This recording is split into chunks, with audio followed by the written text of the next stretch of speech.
반갑습니다. 저는 택시 운전을 하는 50대 아줌마입니다. 여자가 택시 운전하는 게 흔한 일은 아니지만 저는 이 일을 한 지 벌써 20년이 넘었습니다. 제가 일한 세월이 있다 보니 이때까지 만난 이상한 손님들도 정말 많았습니다. 그 사건들 중 재밌는 게 뭘까 고민을 하다가 몇 개 적어봅니다. 지금은 개인 택시를 몰고 있지만 처음에는 회사 택시를 운전했습니다. 택시 기사님들은 다 아시겠지만 회사 택시는 주간 야간으로 나눠서 운행을 해야 하는데 아무래도 야간에 손님이 더 많아서 산업금을 채우는 데에는 야간이 더 유리합니다. 참고로 산업금은 회사에 줘야 하는 금액입니다. 하지만 혼자 운행해야 하는 택시는 야간에는 그만큼 위험한 일도 많습니다. 제가 여자라서 무시하고 괜히 더 난동을 부리는 손님도 많았고요. 야간에는 대부분의 손님이 취객이기 때문에 어떤 사고가 있을지 모르기도 하고 손님이 모르는 길로 운전하면 돈 더 받으려고 돌아간다며 머리채를 잡는 손님도 있었습니다. 야간에 운전을 하면서 손님과 시비가 붙어 고성이 오가는 경우도 참 많았습니다. 이렇게 위협을 당하고 시비가 붙으면서도 야간 운행을 하는 이유는 당연히 돈 때문이죠. 뭐니 해도 머니 아니겠어요? 그놈의 돈만 아니면 주간 운행이 몸도 마음도 더 편하고 좋죠. 회사 택시를 하던 때는 택시 일을 시작한 지 얼마 되지 않아 아는 것도 별로 없고 해서 돈만 보고 야간 운전을 많이 했습니다.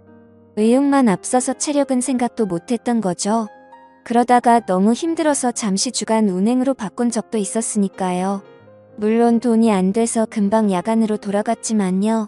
근데 주간 운행을 했을 때에도 참 특이한 손님을 한번 태운 적이 있습니다. 태우기 전에는 몰랐는데 손님이 택시에 탑승하는 순간 술 냄새가 어찌나 진동을 하는지 술통에 빠졌다고 해도 이해가 갈 정도였습니다. 대낮에 얼큰하게 취해서 해롱해롱거리는 손님을 보고 내리라고 할까 순간 고민도 했지만 이제 와서 내리라고 하기에는 늦은 것 같아 그냥 태웠습니다. 손님 어디까지 가세요? 하고 물어보니 너네 집 이러는 겁니다. 어찌나 어이가 없던지 다시 손님 어디까지 가세요? 손님 집이 어디신데요? 하고 부르니 버럭 소리를 지르며 내 집도 모르는데 택시 운전으로 돈 벌어먹고 산다며 난동을 부리는 겁니다. 사람이 너무 어이가 없으니 웃음이 나더군요. 저도 기분이 상해서 야 너 내려 하고 싶었지만 그래봤자 술 먹고 취한 사람에게는 말도 안 통할 게 뻔해서 그냥 꾹 참았습니다. 저보다 덩치도 큰 남자를 힘으로 끌어낼 수도 없었고요.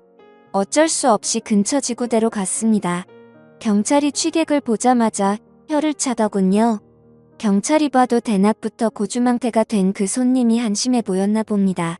경찰이 취객에게 내리라고 말하는데 이 양반이 경찰 말은 엄청 잘 듣는 겁니다. 벌떡 일어나서 택시에서 내리더니 경찰에게 아이고 선생님 고생하십니다.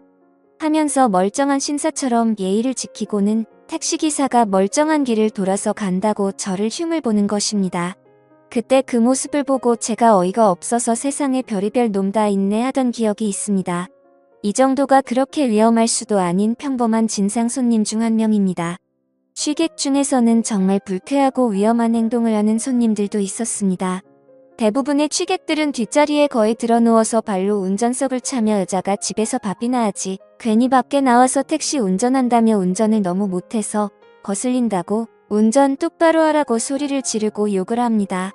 그런 수많은 진상 중에 최고는 핸들을 지 마음대로 꺾으려는 사람입니다. 그럴 때마다 심장이 어찌나 철렁하는지 죽고 싶으면 혼자 조용한 데 가서 죽지 왜 저까지 같이 죽게 만들려고 핸들을 꺾는지 모르겠습니다. 그런 취객이 타면 정말 골치 아픕니다. 힘으로 하자니 제가 밀리기도 하고 나중에 엮이면 회사 택시다 보니 나중에 컴플레인이라도 들어가면 머리가 아파집니다. 회사 택시의 경우는 손님이랑 싸우며 잃어버린 시간만큼 다른 손님을 못 태우고 또 그만큼 산업금을 충당하지 못해서 힘들어지거든요. 그러니 대부분의 경우를 꾹 참고 경찰서로 인계를 합니다. 이게 최고거든요. 하지만 그 후에는 내가 이런 일을 겪으면서까지 택시를 해야 하나 괜히 울적해져 다른 일을 해볼까 하는 생각도 듭니다. 20년 넘게 잘하고 있지만요. 그리고 야간 운전 중에는 이런 손님도 만났습니다. 젊은 커플이었는데 뒷자리에서 아주 쪽쪽거리고 난리도 안 되군요. 둘이서 온갖 애정행각을 해대는데 제가 다 민망했습니다. 아무리 서로 사랑하는 사이라고 해도 엄연히 택시 안도 공공장소인데 좀 너무하다는 생각이 들더라고요. 하지만 괜히 한마디 했다가는 안 좋은 소리만 듣고 시비만 붙을 것 같아 최대한 빨리 목적지에 내려주려고 했습니다. 근데 여자친구가 어떻게 하다가 남자친구의 핸드폰을 봤는지 갑자기요. 얘 전 여친 아니야. 내가 얘랑 연락하지 말라고 했잖아 이러면서 남자친구에게 욕을 퍼붓는 것입니다. 불과 1분 전만 해도 모인도에 떨어져도 오직 너만 있으면 된다는 식으로 내가 사랑하는 건 너뿐이야 라면서 서로 쪽쪽거리고 더닿지 못해 안달이라는 식으로 굴었는데 그통 메시지 하나로 분위기가 180도 바뀌었습니다. 아주 싸늘하다 못해 추울 지경이었습니다. 여자가 계속 화를 내고 소리를 지르니까 계속 사과하던 남자도 열이 받았는지 그냥 연락 와서 답장한 건데 왜 그래? 걔랑 지금 헤어진 사이고 지금은 아무 사이 아니야 이러면서 화를 내는 겁니다. 그러다가 남자가 순간 욱해서 운전 중인 택시의 문을 열고 택시를 내렸는데 그 여자도 따라 내리면서 남자친구한테 달려가 주먹질을 하고 남자는 그걸 또 피하고 난장판더라고요. 그래서 에이 욕은 받긴 글렀네 하며 그냥 다른 손님을 찾으러 떠났죠. 그 모습을 보면서 우리 애들은 저런 짓 안 하고 다녀야 될 텐데 하는 생각도 들었습니다. 제 일은 택시 운전인데 매일매일이 절에 들어간 것 마냥 돌을 닦는 기분이었습니다. 하지만 이런 일들도 약과라고 생각될 일이 생겼습니다. 택시 운전 인생 동안 가장 큰일 날 뻔하고 무서운 일이 발생한 겁니다.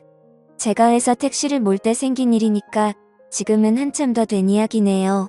그날은 장마철이라 비가 내렸다 그쳤다 하며 굉장히 습기가 가득하고 찝찝한 기분의 나쁜 날씨였습니다. 손님도 없고 대부분 기본 요금 손님이라 돈도 안 되는 거리만 왔다 갔다 하고 있었죠. 이러다가 산업금도 못 채우겠구나 걱정이 되더라고요. 그러던 중 어떤 남자 손님을 한 명 태우게 되었는데 마침 또 장거리 손님이라서 반가웠습니다. 한 번 태우면 충분히 산업금도 채울 수 있는 거리였죠. 근데 말투가 이상하더군요. 한국말이 어설프고 조선족 말투라고 해야 하나? 아무튼 가끔 영화에서 들어본 말투를 쓰더군요. 어차피 돈만 제대로 주면 거리도 장거리라 돈도 되고 퇴근도 빨리 할 수 있으니 그냥 태웠습니다. 정확한 위치를 물었더니 장거리하고도 더 들어가는 거리였습니다. 완전 땡 잡았다고 생각하고 빗길을 열심히 운전했습니다. 머릿속으로는 이런저런 계산을 했죠. 이 손님을 내려주고 거기서 손님 한 명만 더 태워서 회사 근처로 가면 산업금 채우고도 돈이 훨씬 남겠네 하면서 나름의 계획을 세우며 신나게 달리고 있었죠. 핸드폰 내비로 주소를 찍어서 장거리 손님이 알려준 주소대로 가고 있었습니다. 여러 번 가본 길이면 제 나름의 지름길로 갈 때지만 초인길이다 보니 내비가 가란 대로 군말 없이 가고 있었습니다. 그런데 뒷자리에 앉은 남자 손님이 낮은 목소리로 이 길 맞아요? 하는 겁니다. 그래서 죄송합니다. 저도 초행길이라 내비대로 가고 있어요. 지름길 알려주시면 지름길로 갈게요. 하고 최대한 친절하게 얘기를 했습니다. 그랬더니 아닙니다. 그냥 그대로 가주세요. 그러더군요. 속으로는 뭐지 이 사람 생각하며 목적지까지 열심히 달리고 있었습니다. 근데 거의 다 도착했을 무렵 갑자기 손님이 깜빡하고 돈을 두고 왔는데 이러는 겁니다. 저는 너무 놀라서 아니 여기까지 왔는데 돈이 없다고 하면 어떡하냐고 지금 밑에만 봐도 4만 원이 넘는다고 짜증을 좀 냈습니다. 그 남자는 카드를 주머니에 넣은 줄 알았는데 방금 확인하니까 없었다면서 지갑도 안 들고 왔다고 하는 겁니다. 여러 가지 생각이 스치더군요. 그냥 이 사람을 지구대에 넘겨버릴까? 아니면 재수없었던 생각하고 돈 아까워도 그냥 여기서 내리라고 할까? 고민하던 중 그 손님이 제 난처한 표정을 보며 제 생각을 다 안다는 듯이 경찰서에는 넘기지 말라고 하더군요. 경찰서 가면 한국에 더 이상 있지 못한다면서 한 번만 봐달라며 충격적인 제안을 하나 하는 겁니다. 돈이 없으니 대신 물건을 주면 안 되냐고 물어보는 겁니다. 시대가 어느 때인데 물물 교환이라도 하려는 건가 싶어 일단 드러나 봤습니다. 기껏해야 반지나 목걸이려나? 좀 돈 되는 걸 주겠지 생각했습니다. 그랬더니 그 남자가 자기 신발을 벗으면서 이 신발이 비싼 건데 이걸 대신 드릴게요. 이러는 겁니다. 뭐 좋은 메이커 신발이라도 가지고 그러나? 싶어서 신발을 자세히 보니 허름하고 구멍이 나서 다날가 떨어진 운동화를 보여주는 겁니다. 황당하고 어이가 없어서 제가 이상한 소리 계속하면 경찰서로 갈 거라고 돈이나 빨리 주시라고 했습니다. 그런데 버팅기면서 계속 신발이며 낡은 가방이며 이걸로 택시비를 대신하면 안 되겠냐고 하더군요. 말하는 투를 들어보니 처음부터 돈 낼 생각이 없었구나 느낌이 팍 오더군요. 그래서 핸들을 꺾고 차를 갓길에 대고 저기요. 제가 다른 길은 몰라도 이 근처 경찰서 위치는 다 알고 있거든요. 그냥 이참에 경찰서 가서 콩밥 좀 자시고 아저씨 원래 나라로 돌아가세요. 이렇게 말했습니다. 그랬더니 그 남자는 웃으면서 미안합니다. 내가 사람을 몰라봤네. 지금 친구한테 돈 가져오라고 할게요. 그러더니 어디론가 전화를 걸더니 저한테 주소를 불러주는 겁니다. 자기 아는 사람이 사는 데인데 거기로 가면 택시비 줄 거라면서 말이죠. 이미 미터기는 5만 원이 넘어가고 있었습니다. 곧 교대 기간도 다 와가서 불러준 주소까지 거리를 계산해보니 좀 빠르게 가면 교대 시간까지 다녀오겠다 싶었습니다. 5만 원을 그냥 날리기엔 아깝기도 했고 그냥 빨리 다녀와야겠다 생각했습니다. 그 남자가 불러준 주소지로 내비를 찍고 달렸습니다. 솔직히 그때 수상하다는 걸 눈치챘어야 했는데 그놈의 돈이 뭔지 5만 원을 받을 수 있다는 생각에 수상하다는 생각도 못했습니다. 지금 생각해보면 너무 수상한 일인데 말이죠. 비는 계속 내렸다 그쳤다를 반복하고 주소지로 가는데 역 근처의 번화가 근처인 겁니다. 그래서 어디로 가야 되냐고 자세한 길 좀 알려달라고 물어보니 그 젊은 남자는 나이트클럽 쪽으로 안내하더군요. 거기는 아무리 봐도 사람이 사는 곳으론 안 보여서 아저씨 여기 나이트클럽 근처 맞아요? 하고 물어보니까 자기도 처음이라서 모른다는 겁니다. 그래도 일단 가면 친구가 나와서 돈 준다고 했으니까 그냥 계속 가라고 하더군요. 그런데 너무 불안해서 차를 멈추고 아저씨 친구분 전화번호 좀 주세요. 여기 차도 많고 길을 잘못 든 것 같아요. 이 길이 맞는지만 물어볼게요. 했습니다. 그 조선족 남자는 저를 흘러보더니 제 폰으로 전화하세요 이러면서 폰을 건네주는 겁니다. 지금 생각해보면 제가 전화하면 제 핸드폰에 그 번호 기록이 남으니까 자기 폰을 준 것 같습니다. 저는 그때까지도 전혀 의심을 안 하고 있었기 때문에 그냥 그 남자의 휴대폰으로 전화를 걸고 상대가 받기만을 기다렸습니다. 그런데 상대가 전화를 받자마자 저를 휴대폰 주인으로 착각했는지 야 빨리 데려와. 묶어놓을 준비 다 해놨다 하는 겁니다.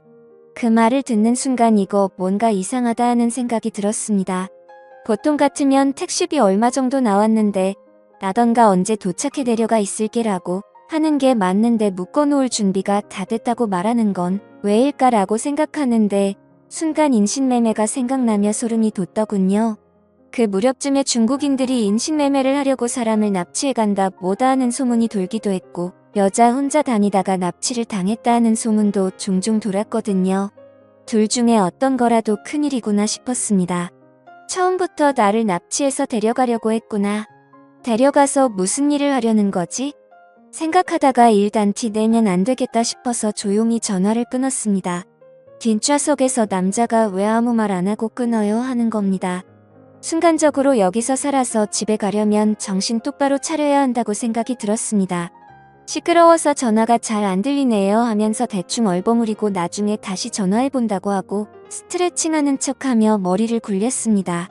이대로 목적지까지 갔다가는 큰일이 날 것 같은데 어떻게 하면 도망칠 수 있을까 생각했습니다. 그런데 사람이 극한의 긴장감을 갖게 되니까 머리 회전이 빨라지더군요. 갑자기 떠오른 생각에 택시 잔금 바꿔줄 현금이 없다고 잠깐 편의점에 들려서 돈 좀 바꿔온다고 했습니다. 그러자 그 남자는 알겠다고 해서 택시를 급히 근처 편의점에 세워서 편의점 안에서 경찰에 전화를 했습니다. 편의점 유리문 밖으로 택시를 쳐다보며 통화를 하며 이런 상황이니 도와달라고 말하며 통화가 5분 이상 길어지니 제 택시 뒷좌석에서 그 남자가 내리더니 도망을 치는 겁니다. 하염없이 멀어지는 그 남자를 쳐다보며 택시비는 받기 글렀구나 생각했지만 한편으로는 목숨을 건졌다는 안도감에 온몸에 힘이 쭉 빠지더군요. 그래서 경찰분과의 통화는 상황이 마무리되었다고 끊고 저는 편의점에서 나와 택시를 타고 잠금 장치를 잠궈 문을 다 잠궈버렸습니다. 에어컨 빵빵한 차 안에서 저는 식은땀을 정말 비오듯이 흘렸습니다. 제가 만약 그 조선족 남자 말만 믿고 그대로 목적지까지 운전했다면, 그리고 돈 5만 원을 받겠다고 그 남자한테 돈을 달라고 했다면 어떤 일이 생겼을까요? 지금 생각해도 너무 무섭고 끔찍한 경험이었습니다. 그날 회사에 돌아가 이 이야기를 동료 기사들에게 했더니 다들 잘 대처했다며 자기들이 겪은 일들을 이야기해 주다군요. 어떤 기사님은 옛날에 현금으로 택시비를 받으려고 했는데 뒷좌석에서 칼을 들이밀며 돈을 뺏어가는 강도를 만나기도 하고 고생하신다며 음료수를 주길래 아무 생각 없이 마셨다가 계속 배가 아파 병원에 간 일도 있었다는 겁니다. 근데 그런 일들보다 제가 겪은 일이 더 무섭다고 하시더군요. 하긴 제가 눈치를 못 챘으면 돈은커녕 제 목숨을 잃었을 수도 있었던 일이니까요. 그 후로는 비가 오는 날 밤에는 혼자서 택시를 잡는 사람은 경계하게 됐습니다. 저도 모르게 트라우마가 생긴 것 같습니다. 세상 살다 보면 이런 일도 있고 저런 일도 있겠지만 저도 나름 별의별 일을 겪었다고 생각하며 이렇게 사연을 보내봅니다. 제 이야기들을 끝까지 들어주셔서 감사합니다.